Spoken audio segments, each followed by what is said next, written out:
Hello everybody, my name is Dick, and welcome to my big propaganda podcast.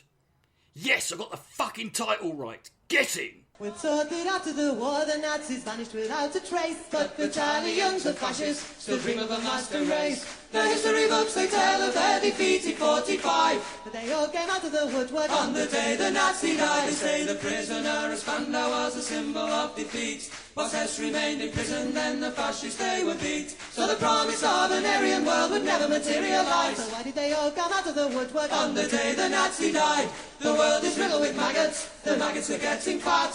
They're making a tasty meal of all the bosses and bureaucrats. They're taking over the boardrooms and they're fat and full of pride. And they all came out of the woodwork on the day the Nazi died. So if you meet with these historians, I'll tell you what to say.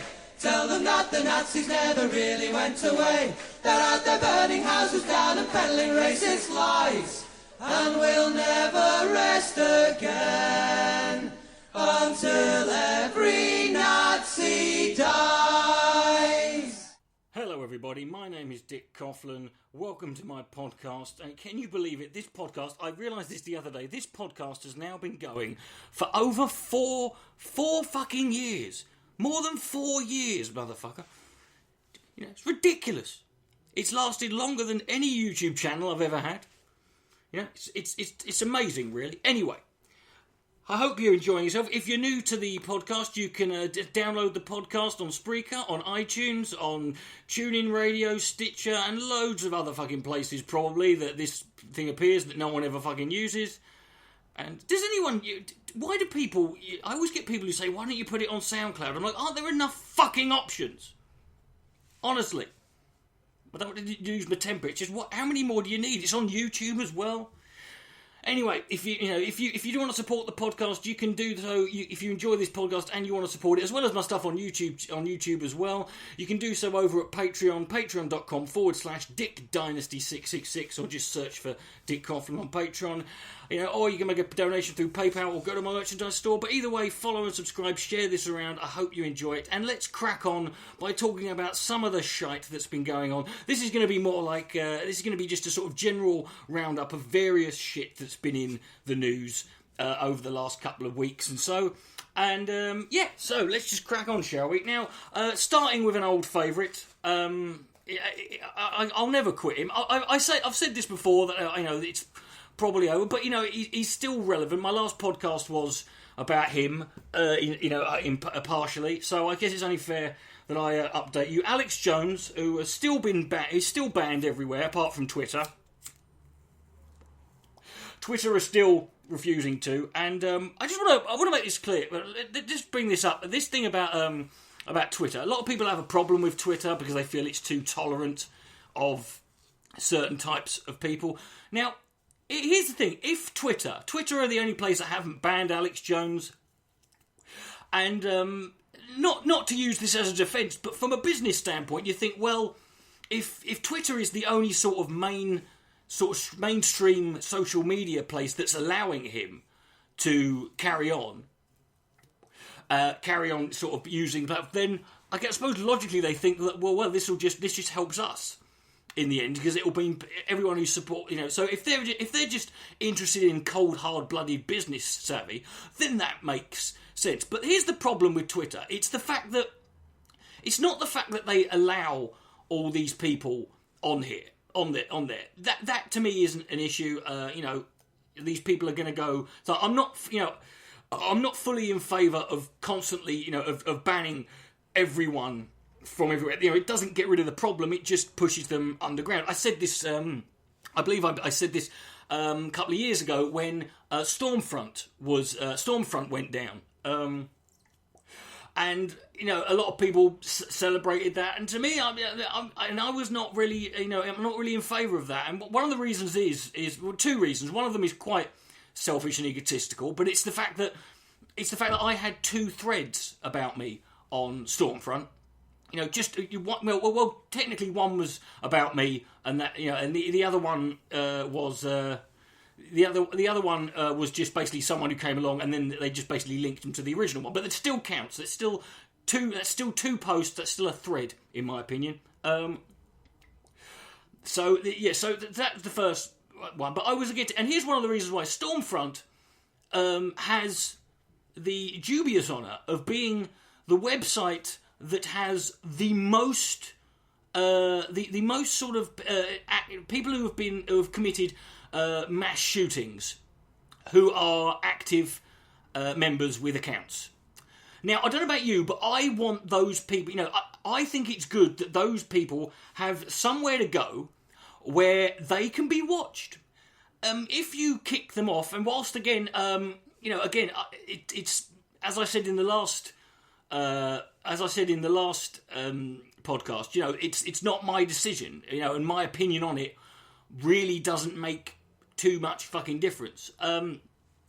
Whether I like it or not is by the by. You know, these companies, whatever, it's their business. It's their business. If they don't want someone on there, they have the right to do that. You know, the debate whether that's right or wrong is you know, it's not one that's gonna change as far as I can tell. And I know there are people who are in favour of things like nationalising the internet to give everyone a platform, but then, you know, given the people who are in charge, you know, do you really want those people, the people who are running? Do you want them, you know, in charge of regulating the fucking internet? I personally don't. Not that anyone. Not that I'm saying that. Oh, you know, the companies that run Facebook and that are, you know, or Twitter are any better. But I'm just saying, you know, sometimes it's better the devil you know.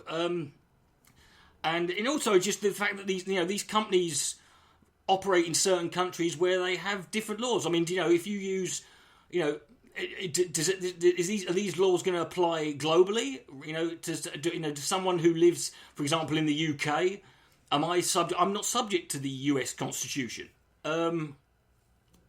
Can they just ban that? Because, you know, to me, it's if it is going to happen, it's something that's got to be sorted out. And as I said, I've heard no one come up with a solution that I think is necessarily any better. So from now on, but the problem with Twitter as such is not that it allows all these people on it. It's the fact that it allows them on there, and then it acts like, you know, it's not our place to decide who's right, what's suitable and what's not. It's not our place to fucking sit here. We want to allow all voices. And I'm like, oh, go fuck yourself. You know, they were banning people a couple of weeks ago who changed their name to Elon Musk on Twitter. You know, so don't sit there and tell me that it's not for you to fucking say. I got a friend of mine. She had her account suspended. She got it back eventually, but she had it suspended almost instantly because her birthday was wrong by, like, you know, and not by much. I mean, I think she had she just put in any random date, I think, but, you know, her birthday was out by a couple of months, and they vanished right away. So what? So it's okay to lie about the Sandy Hook conspiracy. It's alright to lie about the Holocaust. But if, God forbid, someone should lie about their name or the fucking date of birth, you know, God forbid anyone should do that. That's the kind of thing. If you're going to have a free-for-all, then have a fucking free-for-all. But don't sit there and fucking lie to my face. But anyway, in more amusing news, you know, Alex Jones has been, you know, one of the things that's been interesting is Alex Jones kind of, you know, got a bit embarrassed recently when he uploaded a video, and the camera, he has if you've seen his show, you know he has a camera above his desk that zooms down on all of the documents that he's just bits of paper with words written on them. There is much. I mean, I could do that, right? I mean, even the fucking copies of the newspaper, they're just printouts off the internet. They could come from fucking anywhere. But he, in one recent episode, he had his phone visible, or at least the side of his phone, and some eagle-eyed, you know, genius who deserves to be praised and applauded was so, you know, noticed that he had his phone. Now Alex Jones has an iPhone, which I find kind of funny that this guy who's ranting, you know, he just got banned. So he got banned from iTunes, right? His podcast was banned from iTunes. And then he sort of posts, like, a couple of days, like, because of this, there was a surge. He's got an app on the iTunes store, and he's like, download the iTunes. I'm like, well, you know, what's the, you know, so you're still, and he's got an iPhone, so he's okay with supporting Apple and paying them money. This, evil corporation that are part of apparently some conspiracy by the Chinese that he seems to claim, some Chinese communist conspiracy, which pissed off a lot of people on the far right because they're sitting there going, "Oh, Alex, it's obviously the fucking Jews. Get over it." And but either way, if you're going to have. You can't sit there and, I think there's a kind of a moment where you've got to say, no, I'm going to move to an Android at the very least. Don't sit there and talk about how Apple is this evil company and then go and buy a fucking iPhone and then promote your app saying, our app is number one on the iTunes store. It's like, well, clearly there's a difference there. So clearly the fact that you can't sit there and complain that you've been blacklisted by Apple whilst promoting an app you sell on the Apple store. But anyway, he had his phone open, and so that all the sort of internet windows, the browser windows, were sort of visible. And it was only the side of the phone, but some eagle-eyed viewer noticed one window that sort of caught their attention that had what turns out to be pornography on it. Now, there's no shame in looking at pornography on the internet, despite what some people may want to. May want to fucking tell you, it can be a little. Yes, it's a little bit embarrassing, but I mean we've done this before with people. To me, it's more usually the people who it happens to are people who it's like when Ted Cruz got caught liking a porn, incest porn on Twitter. It wasn't the fact that he just liked this porn video. It's the fact that it's Ted Cruz. It's the fact that it's when it's these people who who engage in this. Moral majority kind of, good Christian, wholesome, shit. And then they're caught looking at the other side. It's no different really than these people who are, rabid anti-gay, religious, conservative Christian homophobes who get caught blowing six truckers in a fucking, in a public toilet. There's nothing wrong with that, but it's the fact that these people spend their time, actively campaigning against, homosexuality and saying it's evil and disgusting and vile and whatever. And but this pornography was very interesting on the basis that Alex Jones, who, if you keep up with anything he says, you'll know he's got very strong opinions on the, he's very openly transphobic and says some, quite, horrifically. A horrible thing. He's basically made videos telling transgender people, just leave my kids alone. He thinks they're all disgusting, sick perverts who just want to, molest kids and they want to promote and destroy, it's the usual, it's basically the same sort of stuff that, it's the same sort of anti-gay rhetoric that we've heard for years, but now it's being applied to people who are transgender and stuff. But this porno, turned out it was actually transgender pornography. The title of the video, if we're to be more precise, was Big Titted T-Girl, that's trans girl, Marissa Minx fucks a guy. And he was looking at this. This was on his phone. This was a window open on his phone. Now, this spread everywhere. Everyone was reporting this. And some woman phoned up Alex. Now, Alex Jones didn't address this, which, obviously, it probably makes sense, but, the fact is he didn't address it, and then until someone actually rang up InfoWars when he was having his phone in, and this woman asked him, saying, "What about the porn? What about the porn on your phone, Alex? What about this?"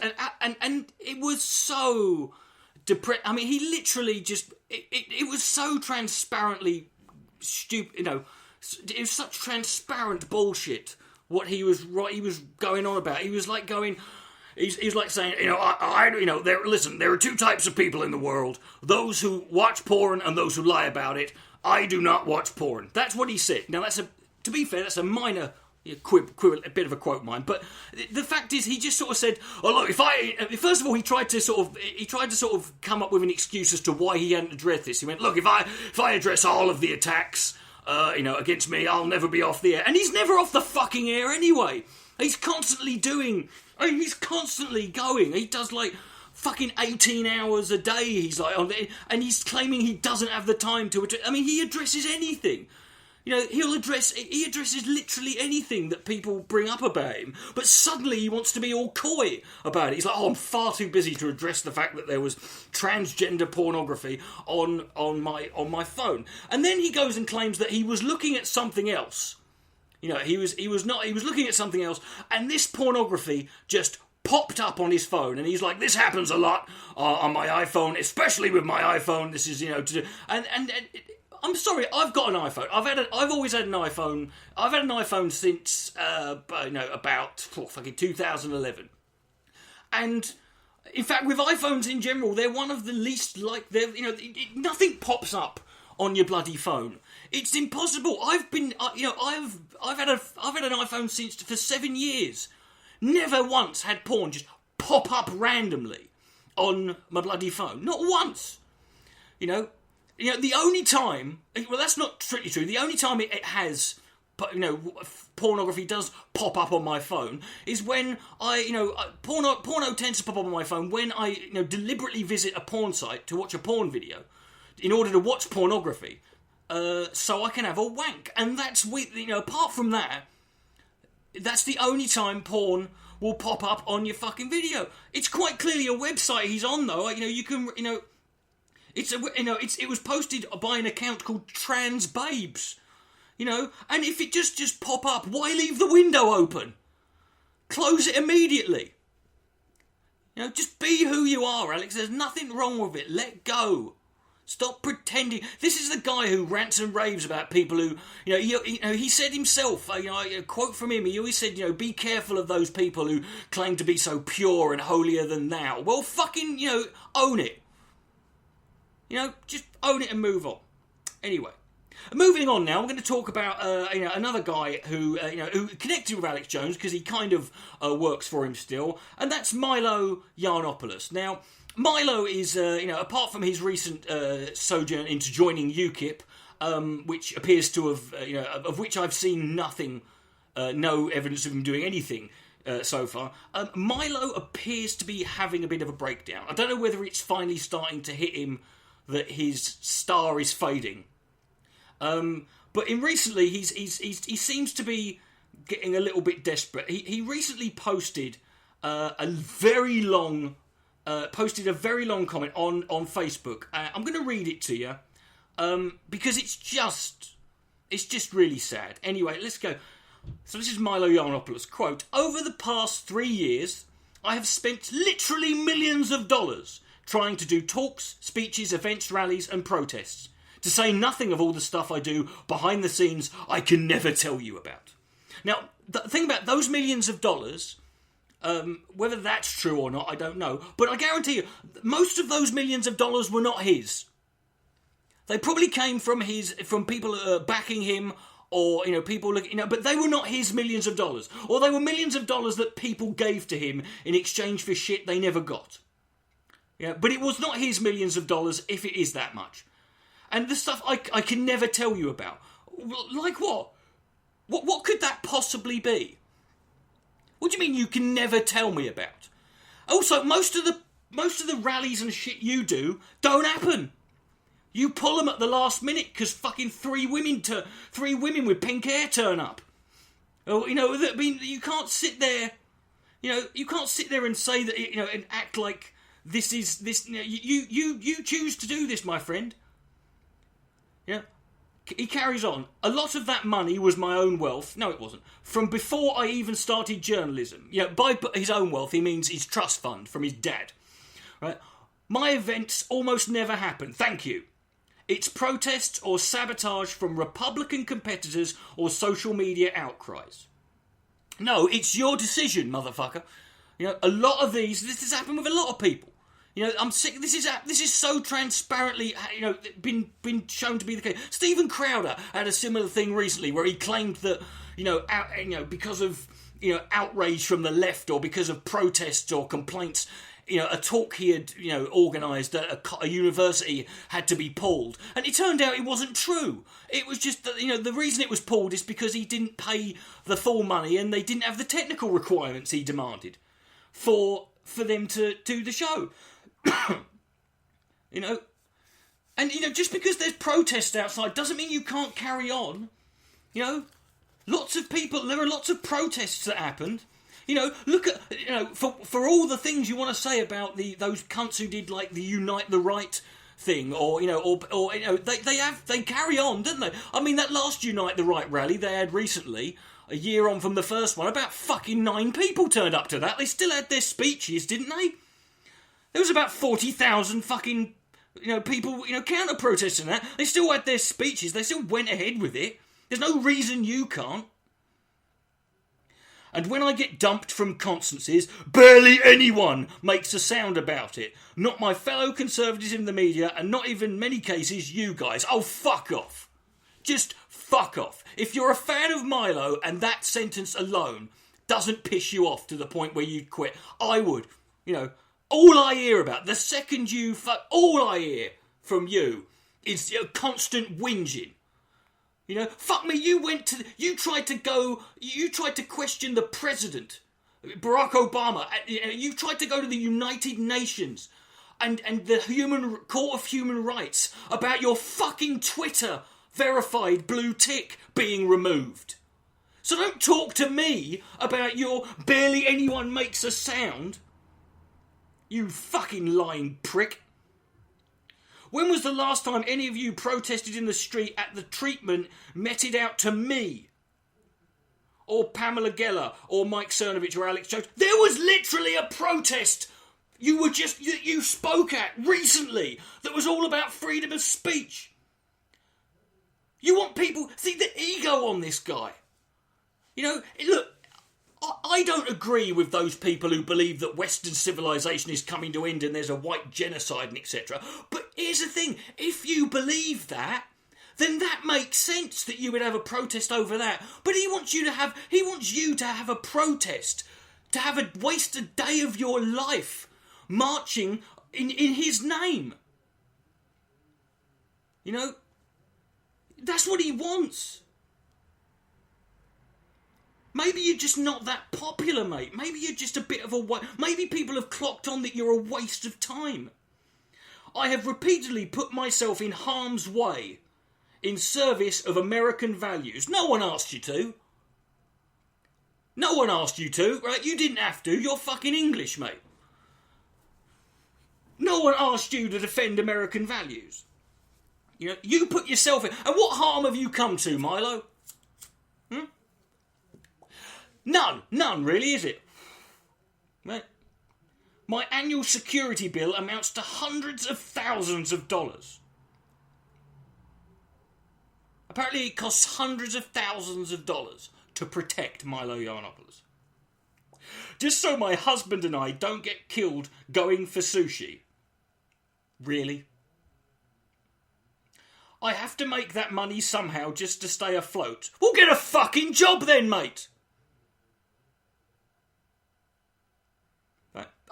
Pardon me, but get a no one owes you anything, mate. Right? You chose to do all this shit. It's not anyone else's fault that you picked the wrong side and now they're binning you because you're a bigger detriment to their cause than you used to be. Not for my benefit, but for yours. So you don't stand to benefit from... Yes, bullshit. Bullshit. I have been betrayed and abandoned by everyone who ever called themselves my friend. With a small handful of notable exceptions. See, it's all about him, innit? I was a significant factor in Donald Trump getting elected. He would have got elected, mate, without you. I'm pretty confident he would have been elected without you. I'm sorry, you give yourself far too much credit. I almost single-handedly ignited the current debate about free speech on... No, you did not. No, you literally did not. That is a lie. For my trouble, I have lost everything standing up for the truth in America. So I'm not even going to fucking sell that. Spent all my savings, destroyed all my friendships, and ruined my whole life. Good. Right. at some point you realise it's occasionally better to spend the money on crabs and cocktails. You've had a few fucking crabs in your time, Sunbeam, I bet. If anyone has a problem with that, then frankly they can go fuck themselves. All I ever read here is criticism and ingratitude. Oh, I'm sorry, Milo, do you not want to be criticised? Are you against people criticising you? All you ever do is criticise people, mate. It's a two-way street, this freedom of speech malarkey. You guys have no idea what I've sacrificed for you. I don't care, personally, and I don't think anyone should. And you think just because I drown my sorrows on a few expensive bottles of wine, I don't advertise my selflessness. That's literally all you've just done. And that's literally all you've ever done. All you've done is talk about how great you are. Because I'm not a victim. Does he not sound like a victim to you here, folks? But for the love of God, show some recognition for what your frontline warriors, the FLWs, folks, have accomplished on your behalf. You entitled fucking babies. You will keep fucking losing until you support those of us out there, you know, they're on the front lines while you tweet and Facebook, as he says, posting on Facebook. Right, now what he's referring to when he talks about crabs and cocktails is he posted this thing on Facebook. Again, not wanting to sound like a victim, but it was a Facebook post that said, sometimes even I get depressed, that shows a bill for some food he bought. I don't know where he bought this fucking stuff, but he bought a couple of bottles of wine, a couple of bottles of wine, and the total amount that came, wine, liquor, and food, he spent $3,805 on wine, right? $44 on some beer, and $2,000. The bill came to in total £7,500. Now, I'm sorry, you cannot sit there and berate your fans, who you talk about them being the salt of the earth, normal people, whilst you're sat there rubbing in their face that because you're a little bit depressed. I get depressed, mate, or I feel like treating myself. I get a fucking pizza for a tenner, right, on a, that's it. I don't get $7,500 worth of pissing wine and a chicken Caesar salad. You cunt, right? And then he posted that thing about He also mentioned that him and his husband can't go out for sushi without fear of being murdered. So someone on Twitter, who goes by the name of Elmo3000, posted, I work at Milo's local sushi joint and I pee in his order every single time. Now this was not real. This was a joke.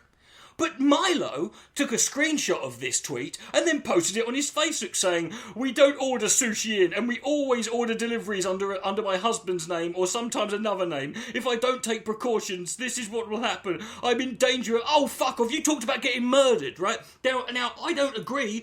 Now, I've worked in the food industry.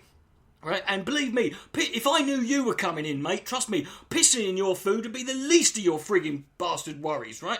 You know, you'd have to go to the clinic and get some penicillin after I've been finished with doing some of your food. But there's a big difference between possibly eating sushi that's been handled by a guy who's gone and had a shit and hasn't washed his hands, or someone, or eating some urine, than there is being fear of being murdered. So fuck off, Milo. Absolute fucking load of shit. Anyway, let's talk about some other issues. Now, there was an article recently posted by someone called Andy Ngo, and his last name, I don't know if that's how you pronounce his last name, NGO, and it was one of these articles. That's just basically your standard stuff, moaning about multiculturalism and, going on. And now, I don't know anything about this Andy Ngo, but he's not from this country, clearly. But, you know that from the title of his video. And maybe, he wrote this article, and the first bit, I'm just going to comment on the title, right? The article is called A Visit to Islamic England. Right. Now, he doesn't go to Islamic England. He visits a couple of places in London, and he goes to loot. That's literally it. So it's not even England. A visit to Islamic England. So he's gone to places that have a higher Muslim population than anywhere else. Now, if you're from abroad and you only go to a certain place where there is a certain, higher density population of a certain group of people, you're going to come away with an impression that is not indicative of the entire country. Can we not agree on that? That if you're going to talk Islamic England, and this is it, this is the subheading, Muslims headed to Friday prayer while non-Muslims went the other way. No one made eye contact. In other words, nothing happened. Literally, so, oh yes, what a clear sign, so what an obvious sign of social unrest, hostility and aggression that is, when a group of people you don't know, who are walking in the opposite direction, walk past you and you don't stare at them. That's not a sign of, I don't do that. When I walk down the street and see someone walking the other way, I don't stare at them and I don't make eye contact. How do you know they don't make... what do you mean they don't make eye contact? This is England, mate. England. Not Birmingham. This is how we operate. Do some basic research. If someone in England does... the rule with England, if people don't like you, I know if you're an American, you might be used to living in this world where people respond, in a way that's emotionally consistent. In England, I don't even look my family in the eye. Me and my mother greet ourselves by punching each other in the face. We don't look at each other. Go fuck yourself is what you say to someone you like in this country. In this country, it is completely and utterly ordinary and normal that if let's say you're in a bar and your best mate who you haven't seen in years, right? Your best mate in the whole world walks into that bar unexpectedly and you haven't seen him in years, right? Now in any normal society, it would be perfectly fine for you to run up to him, give him a great big hug and a kiss, and be smiling. But no, in this country, what we do is you lean back in your chair and you go, "Oi, wanker! Fuck off, you stupid cunt! Your mother's minge, mate." That's what you do in this country. Right? But anyway, his article in general. Now, credit goes to online historian Mike Stuchbery, who went through Andy Ngo's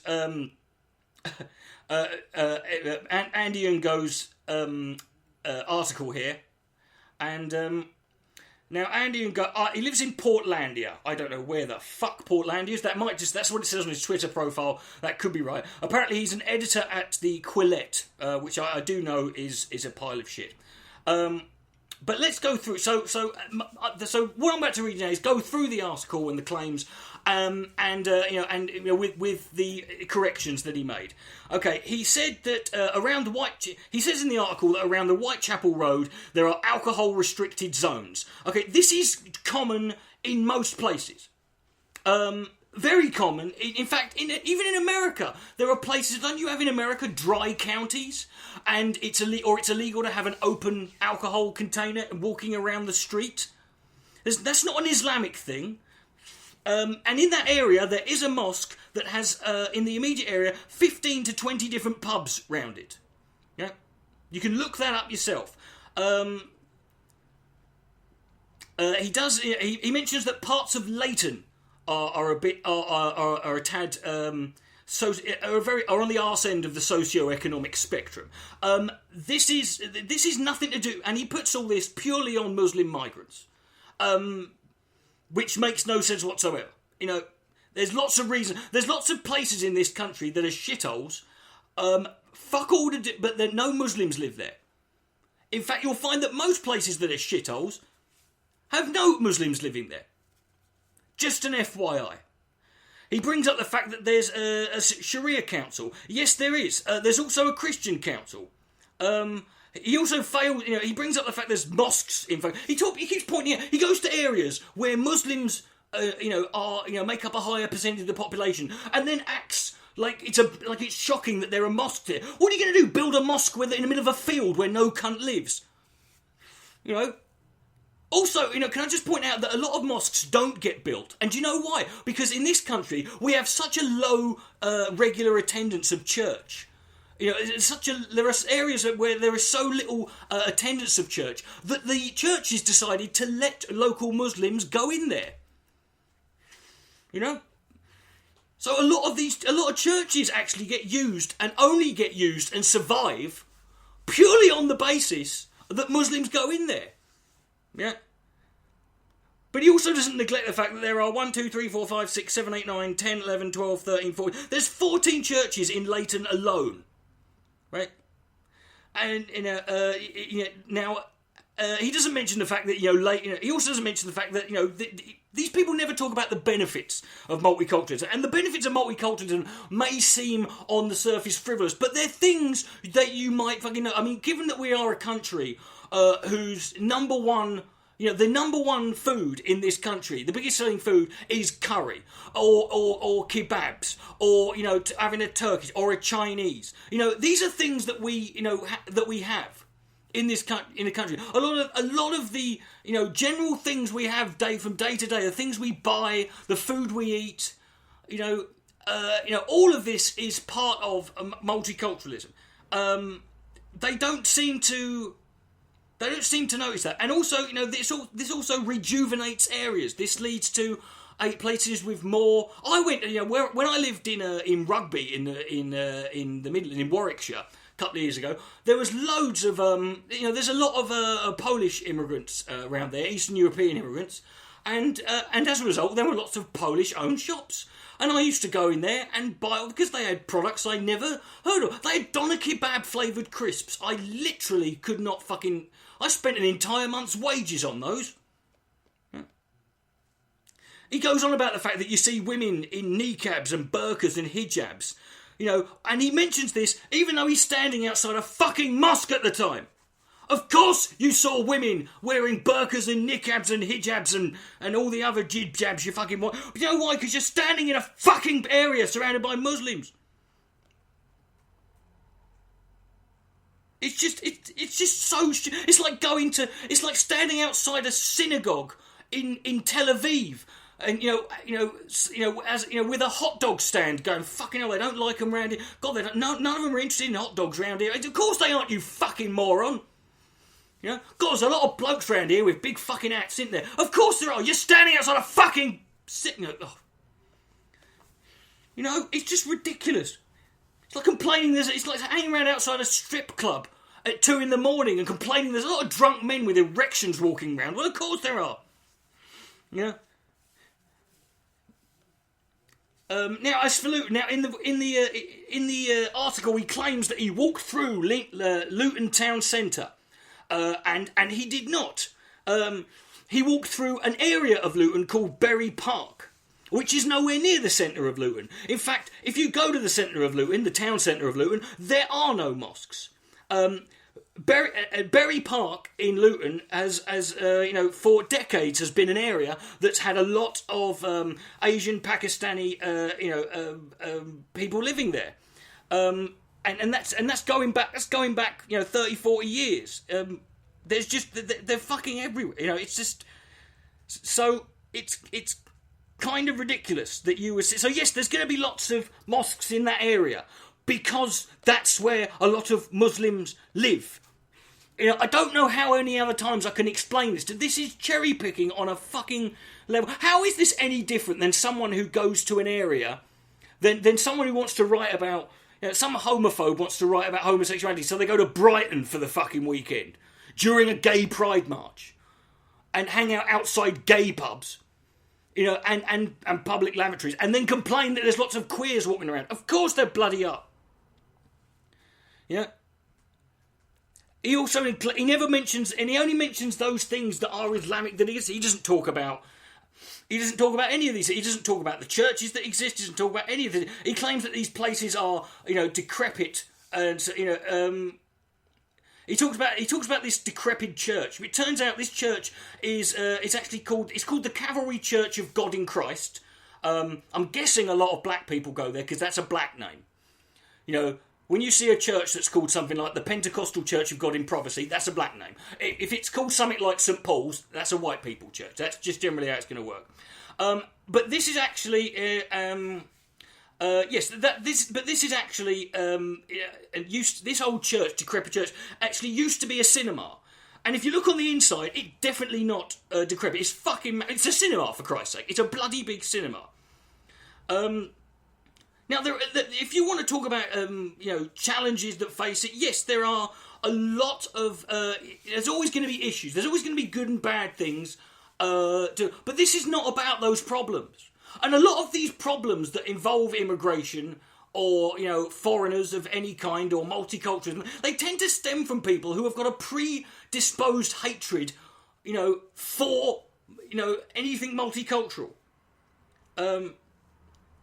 So yes, I'm going to knock that one on the head. So there you go, Andy Ungo.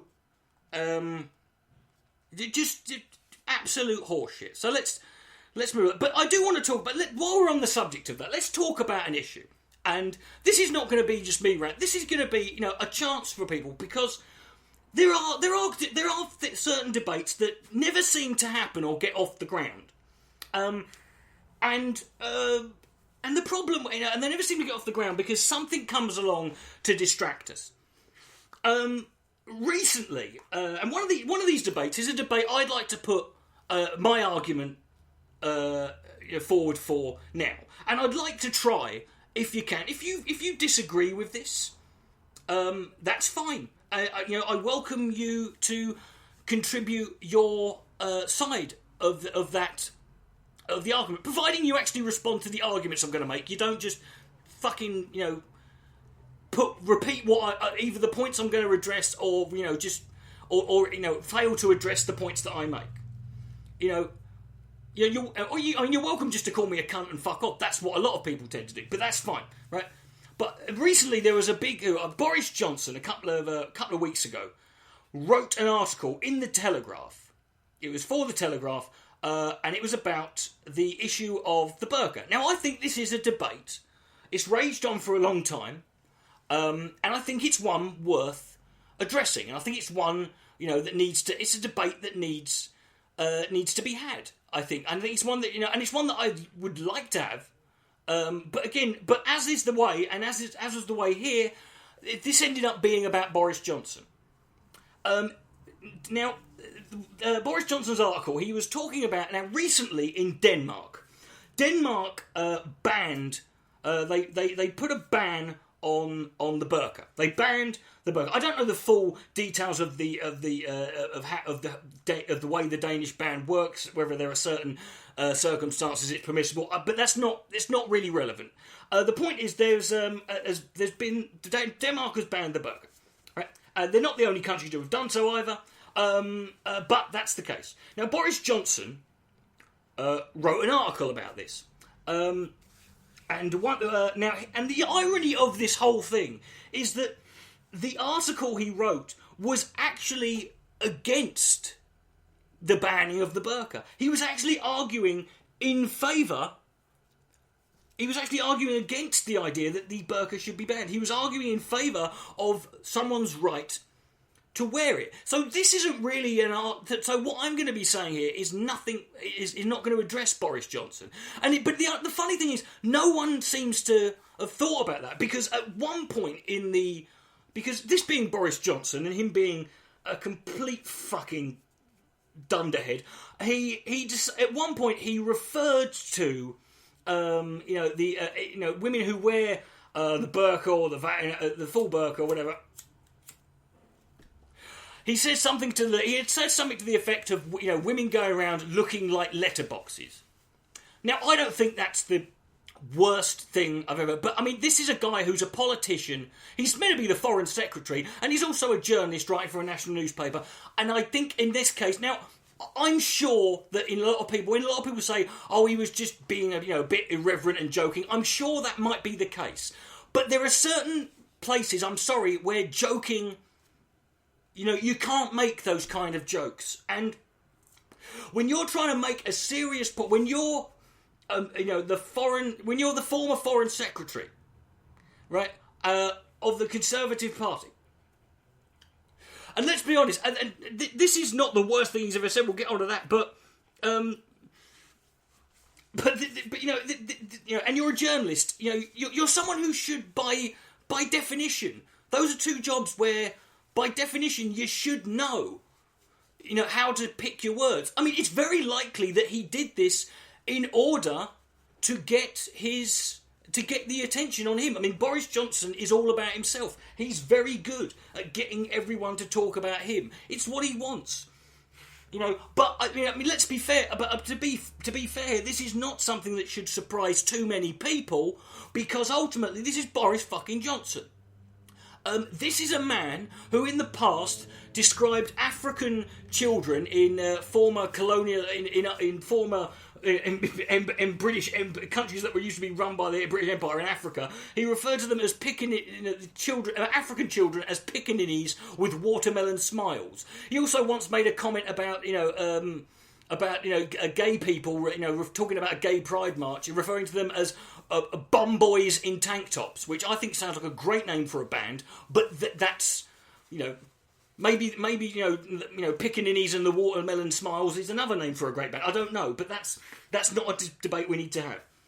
But I think, I think it's a shame, because this debate, this became a discussion about Boris Johnson, and it shouldn't be about him, because the more that we make it about him, this is a man who might be our next Prime Minister. And Donald Trump, for everything that's wrong with him, I'm pretty sure Donald Trump has never confused a letterbox with a fucking woman in a burqa. One of them's bright fucking red for a start, but again, this is not the debate. I think the debate should be about it. I don't want to talk about Boris Johnson. I don't want to talk about Rowan Atkinson saying that saying that he was just he felt he shouldn't need to apologise. I don't care. I don't give a fuck what Rowan Atkinson thinks about this issue anyway. I know it doesn't matter. This always is the way that this happens. A real subject comes along, and then people fucking just get distracted by some bullshit, and then I'm going to make an argument here. I actually agree with Boris Johnson, and I don't think the burqa should be banned. And I want to put I want to put my case forward here. There are effectively only a couple of arguments that I'm going to address what I perceive to be the main arguments against the burqa. One is that it's oppressive.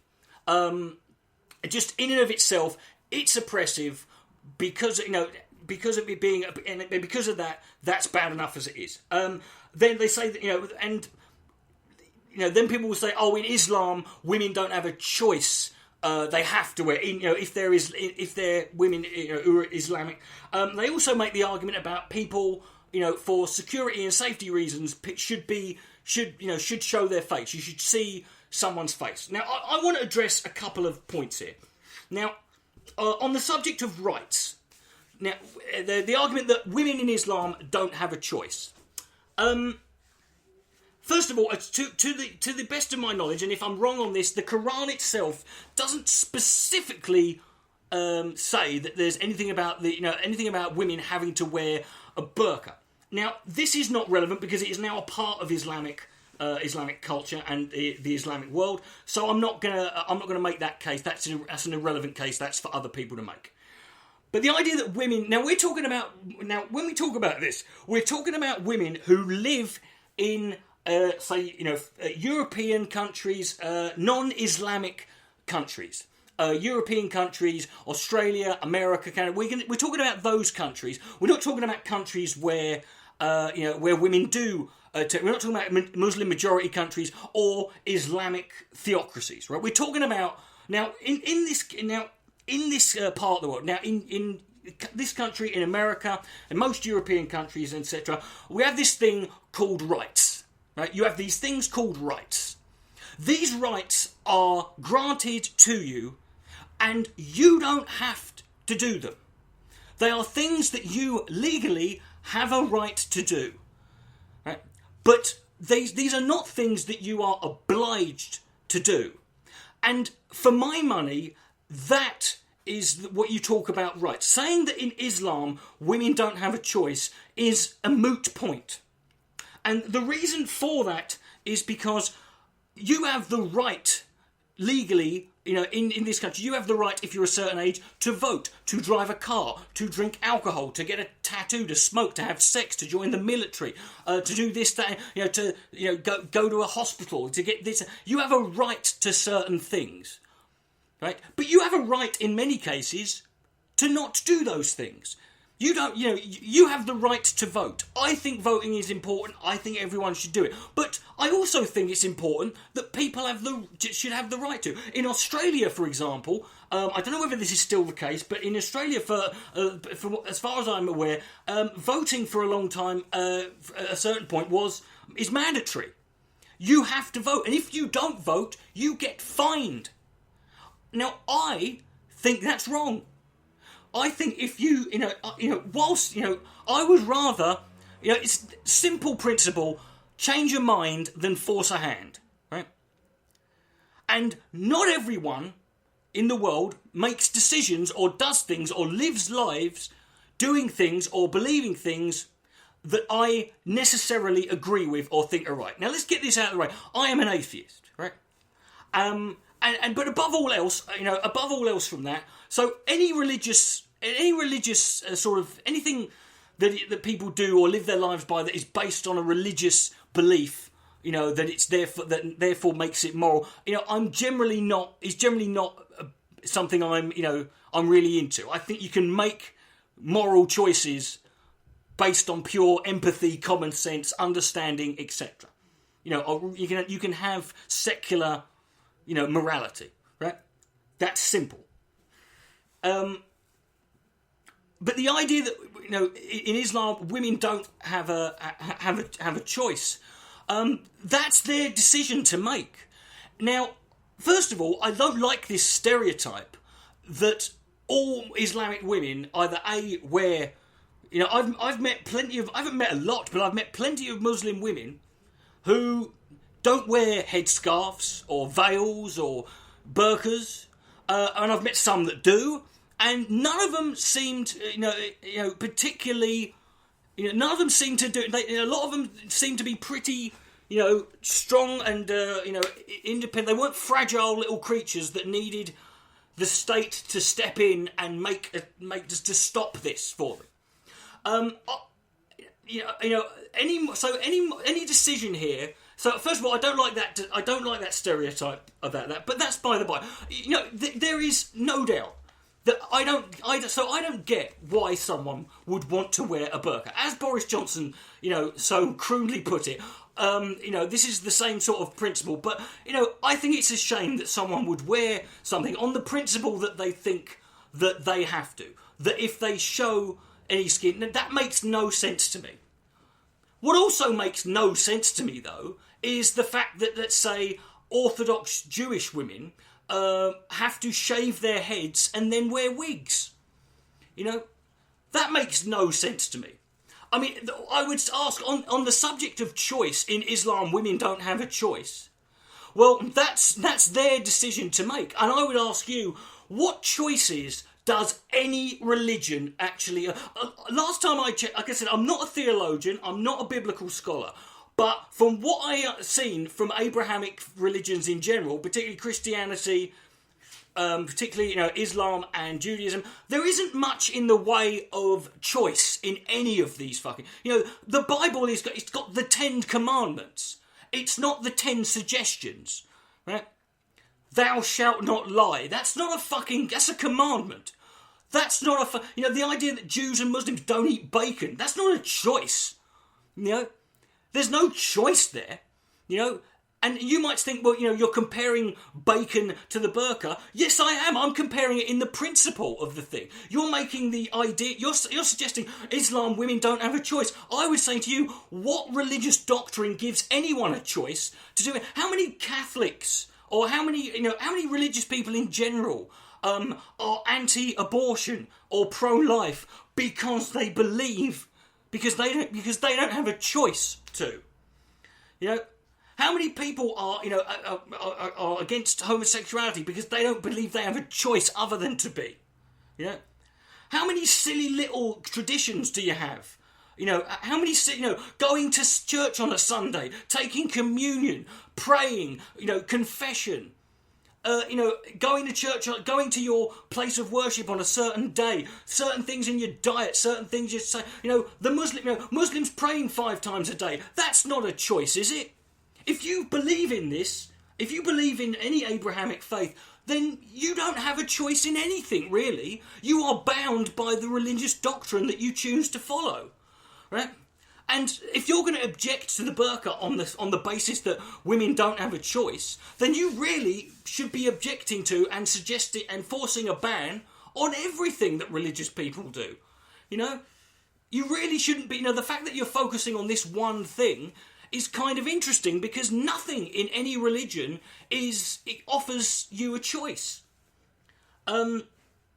The idea it's oppressive, I certainly wouldn't disagree that there's an argument there. But there's also the argument that, when people say that burqa is oppressive, that's, to me, is a tad, the swastika is constantly associated with the Nazis, but we know for a fact it starts off as a Buddhist. It has roots in Buddhism. It's a Tibetan good luck symbol.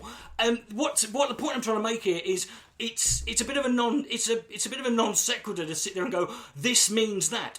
Things can change. The cultural significance or the nature of things that are symbolic, which is what the burqa is. It's a symbol. They change. They change depending on your own personal. But there are lots of people who who are Muslim migrants who come over, and a lot of people hang on to these things. They're just they're cultural signifiers. They're little things that help them sort of feel a little less, because when you move from one culture to a completely different culture, you're going to have a sense of, in being an outsider. So hanging on to something like that can be a little security blanket. I'm not going to sit here and say whether something's oppressive or not for a single person. But for me, the oppressive nature of the burqa stems from not the burqa itself. It stems from the idea that in certain countries, women legally have no right. They have no choice because the state, the government, has made it against the law for them to not be seen in public without one. There's lots of other laws that are made there. There's there's Saudi Arabia. Recently, a female activist has been arrested for protesting the government, in favour of equal rights for women, and she might very well be executed very soon. If she does, she'll be the first female political activist ever to be executed in Saudi Arabia. But they're our allies. Let's not worry about that. Let's not worry about that. But so I agree. Don't get me wrong. I've been to London. I live near Birmingham. I've travelled all over. I've lived in areas where you see people walking the street, and you see people. And I'm not going to lie. This is just it's the effects of propaganda and fear on me. You can sometimes feel a little bit, that looks a bit weird, or that make you feel a bit uncomfortable, but it's still none of my business. Right? I've seen people cross the road when they see me walking down here, because the way I look with me tattoos and me crack addict face, and me fucking and me big boots on, and me fucking ripped denim jeans, and me fucking me Anarchy A hat. I've seen lots of people do that. They're judging me. I might make them feel uncomfortable. Lots of things make people uncomfortable. Just because something makes you feel uncomfortable, or just because you interpret it that way, doesn't mean you get the right to sit there and decide that it needs to be banned. Because I think the fundamental aspect here should be, allowing these women. No, these women should be allowed to have the choice. Now, whether they want to acknowledge it or not, they might sit there and go, no, my religion says I must dress like this. Okay, that's their fucking... But if they want to take it off, if they want to, that's their choice.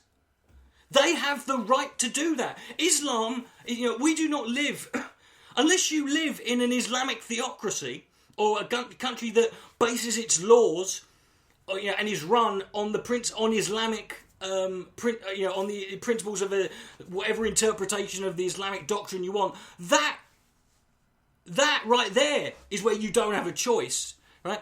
These women have a choice. They have the right to decide. And I think, like anything in life, if you've got to at some point let people live their lives their own way. If they're not doing anything to hurt you or to hurt anyone else, then there's nothing really you can do about it. If someone makes a choice to wear a burqa or to wear a scarf or to dress in any way they want, that's their fucking decision to do that. And and the idea that the state was, to me, it's oppressive either way. Whether you sit there and go, whether you sit there and you say, right, you as a woman you must dress like this, or you go as a woman it's illegal for you to wear that. They're both the same thing. They are both the same thing. I know that because they're both based on the fundamental principle that you know what's best for women. That you get to decide what's better for these women and how they should live their lives and the decisions they should make. There's lots of other things in this world that people do that are illegal. You don't bat an eyelid about. I fucking smoke, for God's sake. That bothers a lot of people. I can't smoke a bloody cigarette outside in a public in a bar or a club. I can smoke it in the street, but not everywhere in the street. I can smoke, and that does harm other people. If I go to someone's house, I have to stand in the fucking garden, go on the patio for a cigarette. If anything, smoking is something. Now I know there are people who are against it, but I guarantee you, smoking does more fucking damage to other people and society in general than the burqa bloody does. Right? On the subject of it's oppressive. Well, I find this funny that a lot of people. Now I realise there are arguments across the entire political spectrum. There are right-wing arguments, there are centrist arguments, there are libertarian arguments, there are there are arguments from the left, far left, liberal, conservative, whatever. I get that. But a lot of people who object to the burqa tend to be people who are quite right-wing, which is weird for me because these are people who will defend to the death, with almost a level of delusional zeal. They will defend the right of people to express their opinions, no matter how vile and repugnant they are. Whether these things are, whether these people are, white supremacists, whether these people are Holocaust deniers, whether these people advocate, racial segregation, or, are people, whether these people who are, in favour of, in America and Britain, who talk about, wanting these countries to be, some kind of ethno-state. Those are oppressive. Those are oppressive ideals. People who promote fucking things like the bell curve, these are oppressive fucking ideas that in my opinion, have no place in the mind of anyone who is an intelligent, well-informed, rational human being. But you'll sit there and defend their right to have that opinion, as will I. Someone has the opinion. I can't stop someone, believing what they believe and expressing what they express. I can't stop the Daily Mail from writing and printing the things I can't stop Nigel Farage. I can't stop these people. I can't stop them. But you defend to the death the rights of people to promote ideas and beliefs and political ideas and policies and ultimate to sort of like these political goals in life, that are oppressive, that have oppressed people. You'll promote these ideas, and you'll promote people's right to express them and have them, and freely fucking talk about them, and yet you're against the burqa because it's oppressive. The burqa ultimately is a piece of clothing. The burqa in itself cannot oppress anyone. And I know that sounds a bit like a guns don't kill people do. But that is the fucking fundamental fucking, that is a fundamentally true statement. But if you're someone who has that view and you're against the burqa, well, I'll just say to you, burqas don't oppress people, people do. So that's, so the idea that, you're going to be against something because it is innately oppressive, whilst defending the rights of people to promote and to have ideals that are also oppressive, to me is a tad hypocritical. Now, let me just get this clear though. I agree that under certain circumstances, it is important, I think, that people should show their faces. Obvious things, passport control would be a good one, Maybe going into a bank or a post office. I don't fucking know. But there are lots of circumstances where people are required to show their face or, show identification and show that. And of course, in those circumstances, when everyone is required to show their face, this should apply to your religious views should go out the fucking window, right? I agree with that, right? I totally agree with that. However, it shouldn't be any more than is already the case. It shouldn't be any more.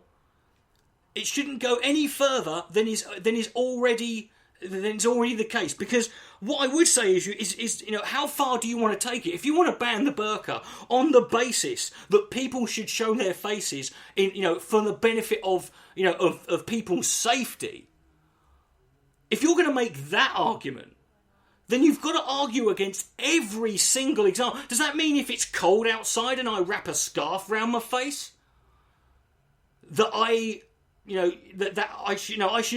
shouldn't be doing that because you can't see my fucking face? Do you think people shouldn't go out in Halloween costumes? I mean, fuck me, the English Defence League and Britain First and all these other groups who protest against... I mean, you've literally seen it. How many bloody pictures are there that you can find online of two geezers from the English Defence League, with balaclavas on and holding a banner that says ban the burqa? If you're gonna, be against something, and to me, this comes into a point where this is ultimately a road you can end up going down, because if you can make the argument for banning the burqa under all circumstances on the basis that it's to do with public safety and security, then you've got to ultimately ban every single example of anyone ever, covering their face up, under all circumstances, and then you get into the debate of what is a face covering? Is it a scarf? If someone's got sunglasses and a hat on, is having a hood up? Is that the same thing? And to me, that's an area that aspect of that argument is ultimately going to go down and affect all of us in a way where it's going. And to me, there's no need for it on that basis, because the fact of the matter is, simply look up, if you're going to, the other wing is, the amount of people, who can commit, people cover up, if someone's going to commit a crime, they might tend to cover their face up. And it's like, well, if you're going to get into that argument on the basis that someone who's got their face covered up and therefore is not, could not be recognised in a security camera or even by eyewitnesses, then again, you've got to argue against everything that could cover your face up, and not to put too fine a point on it. If you're someone who's going to commit a crime and you need to cover your face, and the burqa's banned, you'll just find something else. You'll just go out and buy a balaclava. You'll go out and buy a scarf. I mean, I would argue you that one. If you're going to ban the burqa on the count of the fact that people shouldn't have their faces covered, why wouldn't all the women who wore burqas or headscarf simply go out and now buy a now more acceptable form of face covering, like a balaclava, like, a scarf, like a bloody, a crash helmet? Why didn't they just what's wrong with them putting a crash helmet on and saying it's just I'm wearing it for the same reason, just to keep myself covered up? Here's a fact you might find interesting. Let's take a simple crime. Look up the amount of crimes that have been committed by people in burqas. I believe there was one failed attempt at a terrorist attack that involved a man wearing a burqa. Right? Technically, that makes him an Islamic drag queen, but I'm sure that's an issue he can deal with when he goes up. I don't know whether he'll still have the burqa on. I don't know how this stuff works. I've never understood how the concept of transition to the afterlife works, as we never will. But look. Here's a fact for you. If you look up in America, look at bank robberies. Now, bank robbery would seem like a perfect place where wearing a burqa would be a situation. But look, more people have committed bank robberies nude than they have in burqas. In fact, I don't think there's ever been, particularly in America. I remember this statistic is a few years old, but the last time I looked it up, there had been, I think, 4 or 5 examples of people robbing banks naked. Then there had been, and there were no examples of people robbing banks wearing burqas. Right? But what I will say is, look at the amount of crimes committed against people wearing burqa. Go look at the amount of examples of women wearing scarves or burqas or hijabs who have been attacked because of it. Right? Versus, then compare that to the amount of people who have committed crimes wearing them. And I think you'll see the problem. Now, if you want to say that's the reason you should ban it, then you should ban lots of then the argument then becomes, well, why not ban lots of other things? You're basically just saying these women are asking for it. That's what you're effectively saying. It's no different than the argument that, this woman got raped because she wore a short skirt or she was dressed in a sexually provocative manner. You're saying that these women got attacked because of it, therefore it's their own bloody fault and it's their responsibility. There comes a point also, I think, when you should realise, these people have done nothing wrong. It's your prejudice and your bigotry and your fear that is the thing that's wrong, and that doesn't give you, being uncomfortable or not liking something or not agreeing with something or finding something making you a bit queasy, does not give you the right to suddenly go out and do something about it, that's illegal. That is where the problem lies,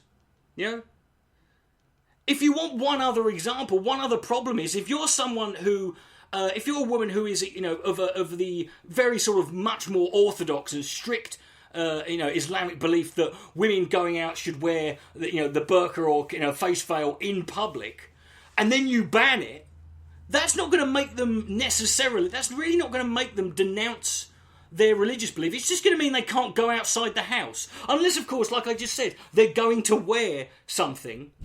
They're going to wear something, else that's just going to cover their face up, And then you get into the question of, should you also ban this? Didn't you get into the question of just banning things, banning a woman covering herself up because of a certain belief, which now gets into thought crime territory, where you're punishing people for having an opinion you don't like, or for having a belief you don't like, even though they have not done anything specifically to you. And even though in principle, legally, they have a right to believe that.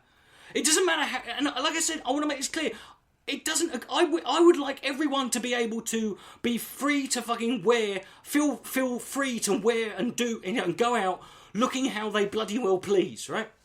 If I decided to create my own religious belief, my own religious doctrine that meant that I felt obliged to go out and, with a ball and chain that weighed 200 kilos attached to my leg, and I couldn't walk down, and I had to wear that every time I went out.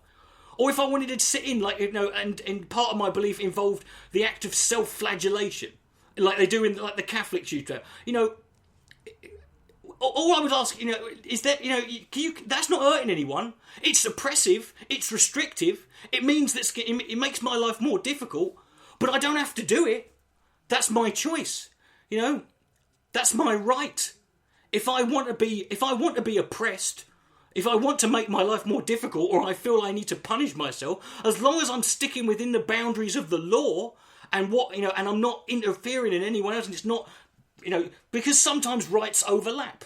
And when they do that, you have to. There comes a point where you have to decide which right is more important.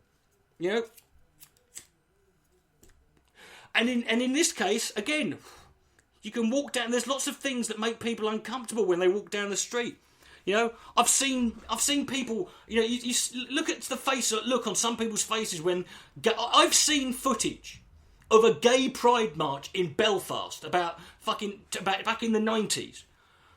and you know how people dress during gay pride marches, and there's all these fucking angry, fucking Northern Irish fucking Catholics all standing there like Ian Paisley style, going, "The fires of hell will be licking your fucking ring piece for the next fucking eternity, you disgusting fucking..."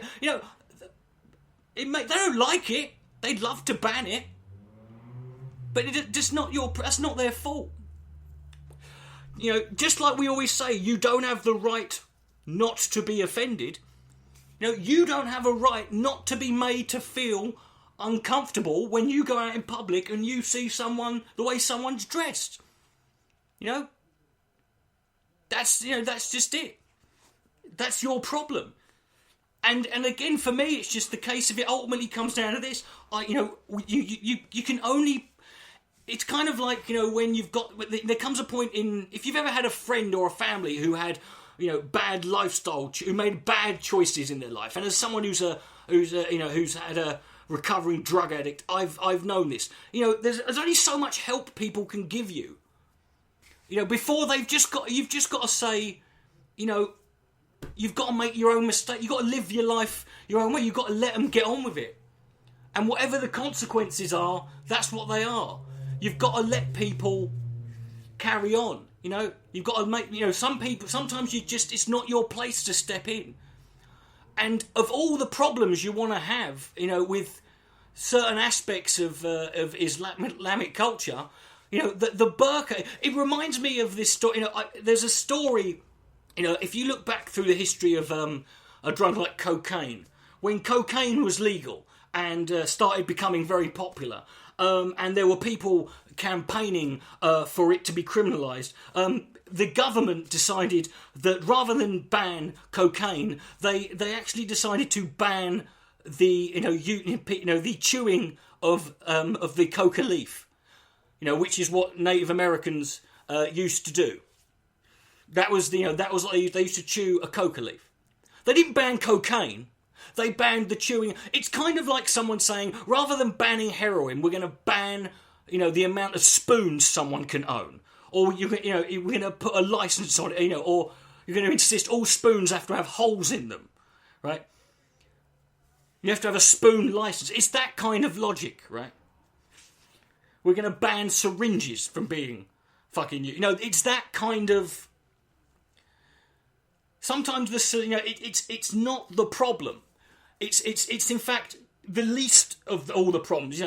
I agree there are problematic aspects to it, but in terms of the whole big picture, it's nowhere even on the scale. And for me to focus on it is to put all of the focus on pressure, and direct all of that hatred and aggression and fear towards a group who, by your own extension, you're already claiming are oppressed. If these women are wearing burqas and headscarves and niqabs and hijabs, if they're wearing all this stuff and it's oppressive, then surely putting all the focus on them, you're doing nothing but, making their lives harder. There's no connection between, wearing a burqa and terrorism. There's none. And is the thing that these people wear? Look at I've seen nuns wearing wimpoles, and why is it what the Pope wears, or what a cardinal wears, or what a vicar wears, or what a nun wears, or what a rabbi wears? Why is all that you want to talk about certain laws, for example, I don't think this is I don't know whether this is still the case, but it used to be a law in this country that if you wore a turban for religious reasons, you were exempt from the law that stated you had to wear a crash helmet. Now again, you might say that's a frivolous comparison, but it's not. It's the principle is the same. The principle is still the same. And why is it any weirder? It's the difference between a woman in a let's say a woman's got the they've got the sort of black gown and the headscarf on, but they haven't got the face veil. The face veil is the one different. The only that whole outfit is like a little bit, apart from the face veil and a little bit of it being white and this or grey, you've got a nun's wimpole. That's the only difference, really. And to me, for that reason, this is why I'm against banning the burqa, because it doesn't solve any problem. It just makes life harder, and it opens doors. And Boris Johnson might sit here. He can sit here all he wants and argue in favour of the burqa. And argue in favour, not necessarily in favour of the burqa, but he can argue against the banning of it. But this is Boris Johnson, who, let me remind you, after the Charlie Hebdo attacks, the day after the Charlie Hebdo attacks several years ago, Boris Johnson was interviewed on BBC News, and I will quote him what he said here. He said, they were talking about rights of free speech and this, that, and the other, and religious freedoms and that. And to quote, Boris Johnson said himself, and this should terrify you more than a woman in a burqa.